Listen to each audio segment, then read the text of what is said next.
दोस्तों, चाणक्य कहते हैं कि अगर हम एक बड़े पुस्तक को एक छोटे से झोले में डालने का प्रयास करेंगे तो पुस्तक झोले के अंदर नहीं जाएगा। अगर हम पुस्तक को झोली में रखना चाहते हैं तो हमें ज़रूरत होती है एक बड़ी झोली की, जिसके अंदर वो पुस्तक आ सके। इसी तरह से हमारे जीवन में अगर हमारे सपने हमारी आर्थिक और सामाजिक स्थिति से बड़ी है तो इसमें दोस्त हमारे सपने का नहीं है। हमें अपने सपनों के स्तर को नीचे करने के बजाय अपने परिश्रम के स्तर को बढ़ाना चाहिए।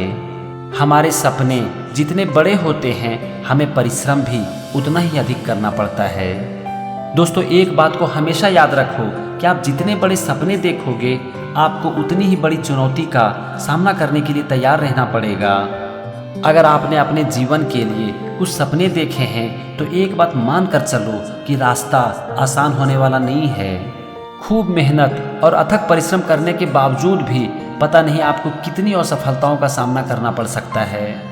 एक बात को जान लो कि आप कितनी भी मेहनत क्यों न कर लो, लेकिन ऐसा संभव है कि आप जैसा चाहो परिणाम वैसा आपको ना मिले।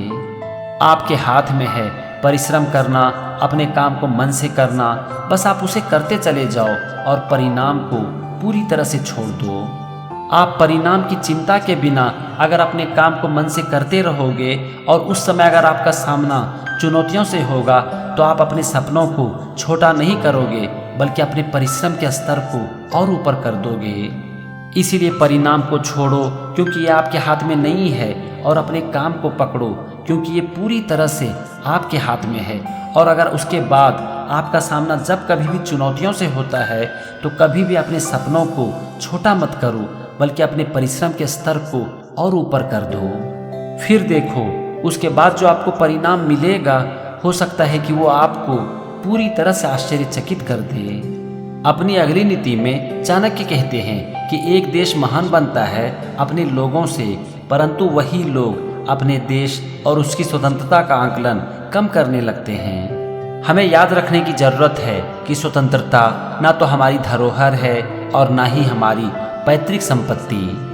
हमें स्वतंत्रता प्राप्त हुई है लाखों लोगों के अथक प्रयास और बलिदान से। इसीलिए हमें अपने देश के प्रति कृतज्ञ रहना चाहिए, क्योंकि जब तक हमारा देश है तब तक ही हम हैं। दोस्तों, हमारा अस्तित्व और हमारा वजूद है हमारे देश से। जब तक हमारा देश है तब तक ही हम हैं, और अगर हमारा देश नहीं है तो हम भी नहीं हैं। आपने हमारी स्वतंत्रता की कहानी को तो पढ़ा ही होगा और आपको ये पता भी होगा कि किस तरह से हमारे वीर जवानों ने देश की आज़ादी के लिए अपने प्राणों की बाजी लगा दी। इसलिए याद रखो कि स्वतंत्रता की प्राप्ति के लिए हमारे वीर जवानों ने बहुत खून बहाए हैं, और इसीलिए अपने देश और उसकी स्वतंत्रता का हमेशा सम्मान करो। चाणक्य आगे कहते हैं कि विजय और पराजय हमारे जीवन का एक हिस्सा है, लेकिन अगर आप खुद की ताकत को जानना चाहते हैं तो हमेशा अपने से श्रेष्ठ व्यक्ति को ही ललकारें हैं। अगर आपने उसे पराजित कर दिया तो आप खुद को सफलता के एक नए शिखर पर देखेंगे, और अगर आप उससे पराजित हो जाते हैं तो भी आपको जीवन में बहुत कुछ सीखने को मिलेगा। अगर आप अपने जीवन में सफल होना चाहते हैं तो हमेशा अपने से श्रेष्ठ व्यक्ति को ही चुनौती दें, तभी आप जीवन के पथ पर आगे बढ़ पाएंगे। दोस्तों, आप जीवन में तभी आगे बढ़ते हो जब आप चुनौतियों का सामना करते हो, और आपकी चुनौतियां जितनी बड़ी होती है आपकी सफलता भी उतनी ही बड़ी होती है। आप जरा सोचो कि क्रिकेट में एक बैट्समैन बड़ा बैट्समैन कैसे बन सकता है, अच्छे बॉलर को फेस करके या फिर खराब बॉलर को फेस करके। क्रिकेट में एक बैट्समैन तभी महान बन पाएगा जबकि उसका सामना हो अच्छे बॉलर से। इसी तरह से एक बॉलर भी तभी महान बन पाएगा जबकि वो चुनौती दे एक अच्छे बैट्समैन को। इसीलिए याद रखो कि अगर आप जीवन में आगे बढ़ना चाहते हो तो उन लोगों का सामना करो जो कि आपसे सर्वश्रेष्ठ है, तभी एक दिन आप सर्वश्रेष्ठ बन पाओगे। चाणक्य आगे कहते हैं कि राजा शब्द बनता है रज से, और रज का मतलब होता है मिट्टी का एक टुकड़ा। अगर मिट्टी के बहुत सारे कण आपस में जुड़ जाते हैं तो निर्माण होता है एक ईंट का, और जब बहुत सारे ईंट आपस में मिल जाते हैं तो निर्माण होता है एक भव्य इमारत का।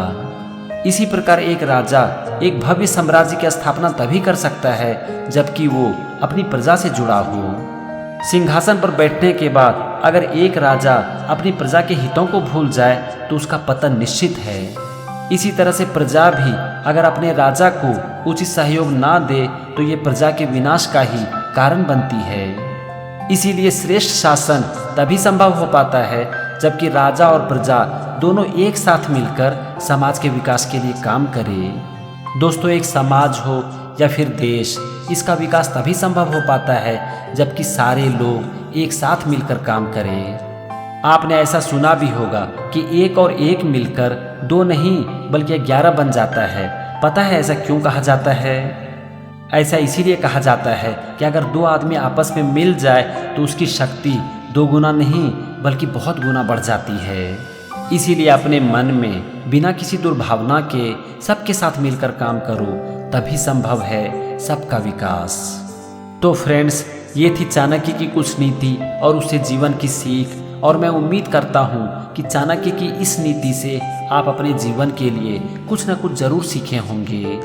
तो आज आपने चाणक्य नीति से अपने जीवन के लिए जो कुछ भी सीखा उसे अपनी ज़िंदगी में ज़रूर उतारो और ये एक दिन आपको सफलता के शिखर पर पहुंचा देगी। Thank you and wish you all the best.